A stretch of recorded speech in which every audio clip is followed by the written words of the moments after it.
வணக்கம் and welcome to cricket Challengers Tamil channel. இந்த வீடியோவில் நம்ம அதை பற்றி பார்க்க போகிறோம் அப்படின்னா நம்மளுடைய ஆர்சிபியோட லேட்டஸ்ட் தான் பார்க்க போகிறோம். ஸோ ஃபஸ்ட்டு நம்மளுடைய ஆர்சிபியோட மிகப்பெரிய சிக்கலை பற்றி பார்த்துருவோம். ஸோ ஆர்சிபியை பொறுத்த வரைக்கும் என்னதான் அவங்க வந்துட்டு வின்னிங் வேஸ்க்கு பவுன்ஸ் பேக் பண்ணியிருந்தாலும் அப்கமிங்கில் 2 மேட்ச் வந்து அவங்களுக்கு பஞ்சாப் கிங்ஸோடு இருக்குது. ஸோ டோட்டலி வந்து பார்த்திங்கன்னா இந்த மாதிரி ஒரு ஷெட்யூல் எம்ஐக்கும் அமைஞ்சிருக்கு. அடுத்த 2 மேட்ச் உங்களுக்கு எஸ்ஆர்ஹெச்சோட, நமக்கு நெக்ஸ்ட் 2 மேட்சுமே பஞ்சாப் கிங்ஸோட அப்படின்னு சொல்லி. ஸோ இப்போ இதில் என்ன ப்ராப்ளம் அப்படின்னா, ஸோ நம்ம வந்துட்டு எப்படி வின்னிங் வேஸ்க்கு வந்து பவுன்ஸ் பேக் பண்ணமோ நமக்கு 10 மடங்கு வந்து பார்த்திங்க அப்படின்னா அவங்க இப்போ பவுன்ஸ் பேக் பண்ணியிருக்கிறாங்க. ஏன்னா 111 ரன்னை வந்துட்டு டிஃபெண்ட் பண்ணி கேகேஆரை முரட்டுத்தனமாக வீழ்த்தி பஞ்சாப் அங்கே செம ஸ்ட்ராங்காக இருக்காங்க.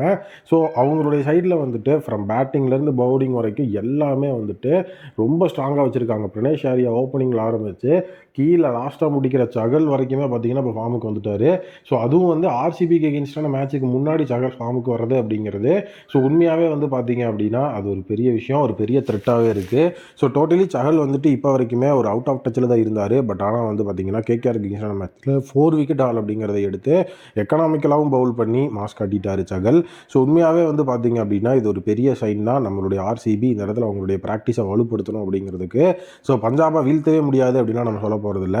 நம்ம வந்து எப்போவுமே பண்ணுற மாதிரி மற்ற டீம்ஸ் கிட்ட போகிற மாதிரியான ஸ்ட்ராட்டஜி, அந்த ஒரு ப்ராக்டிஸ் செஷன் அப்படிங்கிறத மட்டுமே வச்சு கண்டிப்பாக வந்துட்டு நம்மளால் வந்துட்டு பஞ்சாப் கிங்ஸ் கிட்ட வந்து ஒரு பெரிய எஃபெக்டிவான ஒரு டீமாக போய் நிற்க முடியாது. அதை மெயினாக இந்த இடத்துல வந்து நான் வந்து பார்க்குறேன். காரணம் என்ன அப்படின்னு வந்து பார்த்தீங்க அப்படின்னா, இப்போ பஞ்சாப் கிங்ஸில் ஓப்பனர்ஸாக நம்மளுடைய சைடில் பிரணேஷ் ஆரியா, அதுக்கப்புறம் வந்து சப்சிமரன் சிங் இருக்கிறாங்க. ஸோ இவங்க 2 பேர்த்தையும் வந்து பார்த்தீங்க அப்படின்னா நம்ம பவர் பிளேவை தாண்ட விட்டுட்டோம் அப்படின்னாலே பஞ்சாப் கிங்ஸோட பேட்டிங் 200 தாண்டுவாங்க அப்படிங்கிறதுல எந்த விதமான டவுட்டும் கிடையாது. ஏன்னா வந்து லாஸ்ட் மேட்ச் எப்படியோ ஐயர் ரன்கள் எதுவுமின்றி வெளியேறினார். பட் ஆனால் கம்பேக் கொடுக்கறதுக்கு யோசிப்பார். ஈவன் அந்த இடத்துல வந்து பார்த்தீங்க அப்படின்னா அவங்களுடைய பிளேயிங் லெவனையும் வேறு லெவலில் சேஞ்ச் பண்ணி பேட்டிங் யூனிட்டில் ஜாஸ் இங்கிலீஷ் லெவலில் கொண்டு வந்து இன்னுமே ஸ்ட்ராங் பண்ணி தான் வச்சுருக்காங்க. ஸோ அதனால் நம்மமும் என்னவாக இருக்கணும் அப்படின்னா கண்டிப்பாக பஞ்சாப் கிங்ஸோட ஓப்பனர்ஸை பவர் பிளேக்குள்ளேயே முடிச்சு விட்றதா தான் இருக்கணும். ஸோ அதுக்கப்புறம் வந்து பார்த்தீங்க அப்படின்னா ஸ்ரேயஸ் ஐயரை செட்டில் ஆக விடாமல் பண்ணிட்டோம் அப்படின்னாலே so half of the batting லைனப்பை நம்ம முடிச்ச மாதிரி தான். கீழே வர்றவங்கள நம்மளோட ஸ்பின்னர்ஸை வச்சு டேக் ஆன் பண்ணி ஸோ அந்த இடத்துல வந்து பார்த்திங்கன்னா ஸ்கோர்ஸை லிமிட் பண்ணலாம். இதுதான் நம்மளுடைய ஃபஸ்ட்டு ப்ரியாரிட்டியாக இருக்கணும்.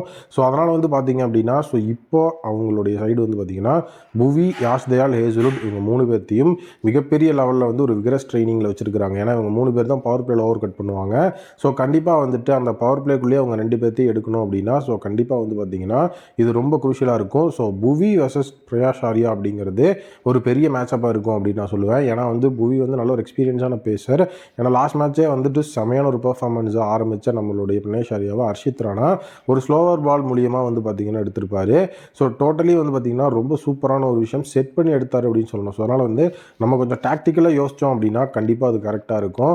ஸோ பஞ்சாப் கிங்ஸுக்கு எகென்ஸ்டான மேட்ச் அப்படிங்கும்போது ஸோ கண்டிப்பாக இந்த 2 மேட்சஸை வந்துட்டு நம்ம மிகப்பெரிய லெவலில் ஈஸியாக எடுத்துக்கூடாது. ஏன்னா ஃபஸ்ட் ஹாஃப் வந்துட்டு ஆல்மோஸ்ட் முடிஞ்சு செகண்ட் ஹாஃபோட தொடக்க கட்டம் தான் இப்போ நாங்கள் இங்கே இருக்கிறது. ஸோ இந்த இடத்துல வந்து பார்த்திங்கன்னா நம்ம மேட்சஸை வின் பண்ணால் தான் பிளே ஆஃப்ஸுக்கு அது எஃபெக்டிவாக இருக்கும். ஸோ ஆர்சிபி கண்டிப்பாக வந்து பஞ்சாப் கிங்ஸ் எகென்ஸ்டான மேட்சஸை வின் பண்ணி ஒரு சிச்சுவேஷனில் இருக்கிறாங்க. நீங்கள் என்ன நினைக்கிறீங்க அப்படிங்கிறத கமெண்ட்டில் சொல்லுங்கள்.